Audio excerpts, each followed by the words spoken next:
Hello guys, welcome back to our channel. അങ്ങനെ ഞങ്ങൾ പിറ്റേന്ന് ബീച്ചിൽ പോയി. എന്നെയും പറഞ്ഞ് ഞങ്ങൾ ബീച്ചിൻ്റെ പരിസരത്തേക്കേ ഇല്ലായിരുന്നു. പിന്നെ ഉമ്മ എപ്പോഴും ഷോപ്പിങ്ങിന് പോയി. ഞങ്ങൾ റൂമിലിരുന്നു.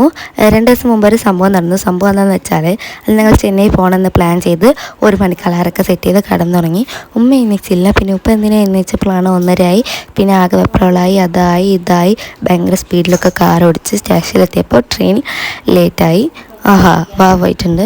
ഞങ്ങൾ കുറച്ച് ചായയൊക്കെ കുടിച്ച് അങ്ങനെ ഇരിക്കുമ്പോൾ പിന്നെയാണ് ട്രെയിൻ വന്നത്. അപ്പോൾ ഇതായിരുന്നു അന്ന് ചെന്നൈ പോകാൻ നിന്നപ്പോൾ ഉണ്ടായിരുന്ന ചെന്നൈ കഥ. നമ്മുടെ കഥ ഇഷ്ടപ്പെട്ടാൽ എല്ലാവരും ലൈക്ക് ചെയ്യാനും ഷെയർ ചെയ്യാനും സബ്സ്ക്രൈബ് ചെയ്യാനൊന്നും മറക്കരുത്.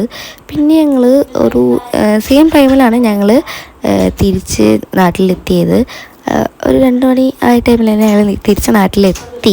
പിന്നെ എല്ലാവർക്കും വിശന്നപ്പോൾ ഞങ്ങൾ എല്ലാവരും അവല് മിൽക്കൊക്കെ കുടിച്ച് വീട്ടിൽ പോയി. അപ്പോൾ ഇതാണ് നമ്മൾ ചെന്നൈ കഥ. ഇഷ്ടപ്പെട്ടാൽ ലൈക്ക് ചെയ്യാനും ഷെയർ ചെയ്യാനും സബ്സ്ക്രൈബ് ചെയ്യാനൊന്നും മറക്കരുത്. അടുത്ത വീഡിയോ കാണാം. ബൈ.